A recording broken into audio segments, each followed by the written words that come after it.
Bom dia. Bom dia. Polêmico desde o início por conta de algumas falas de personalidades conhecidas pelo grande público, Muito Além do Cidadão Kane é um documentário televisivo britânico de Simon Hartog, que foi exibido em 1993 pelo Channel 4, que é uma emissora pública do Reino Unido. O mesmo ficou famoso mundialmente pelas suas denúncias de telejornalismo na Globo e o favorecimento econômico da emissora de Roberto Marinho, desde o início do regime militar, além da sua parceria ilegal com o grupo americano Time Warner. Mas o documentário de Hartog diz mais, que só o olhar de um estrangeiro poderia ver, que são os detalhes que contribuíram para a Globo tomar a primeira rede de TV do país capaz de criar um conteúdo tão genérico que passou por cima da diversidade cultural e regional brasileira.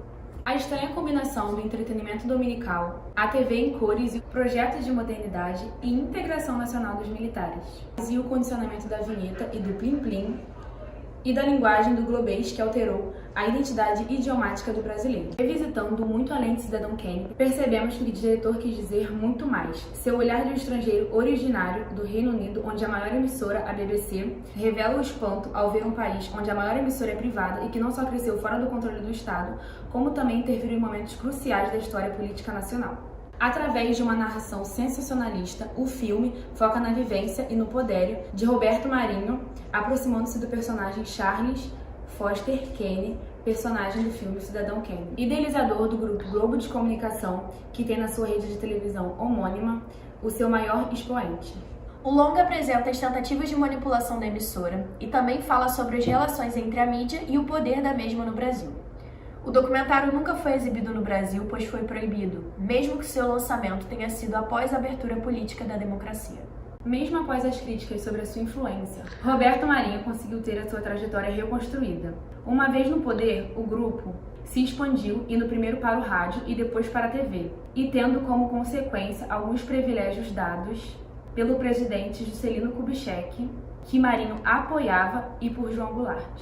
O documentário de Hartog inicia mostrando os números do monopólio da Rede Globo, números de emissoras afiliadas, alcance no território nacional e concentração das verbas publicitárias.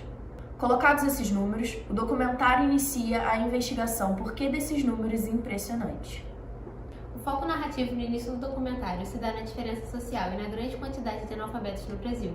Uma diferença também apresentada no início do documentário é a quantidade de televisores ligados quase que exclusivamente na Vênus Platinada, que até então eram 78% das casas brasileiras. Sendo assim, atingindo o grande público com anúncios publicitários luxuosos, que não condizem com o que grande parte da população poderia comprar naquela época, criando apenas um consumo de imagem.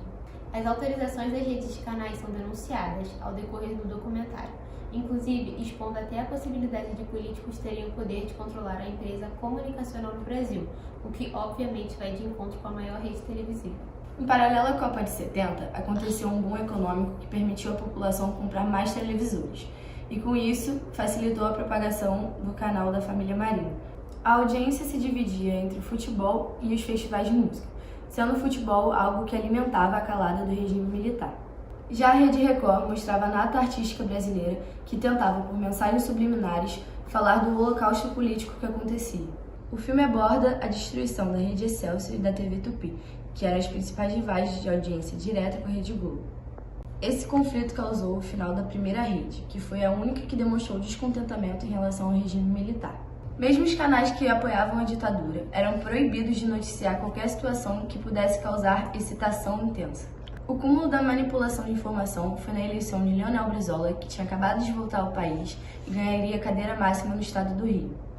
Pior ainda seria a edição do resumo do debate de 6 minutos entre Fernando Collor e Lula, 3 dias antes do segundo turno, favorecendo o governador de Alagoas. Os últimos momentos do filme são pautados em discussões que têm como objetivo questionar o valor da imprensa na formação de opinião pública, visando chamar a atenção do público para a saída de senso comum, que para órgãos com tanto alcance como a Rede Globo tendem a ter.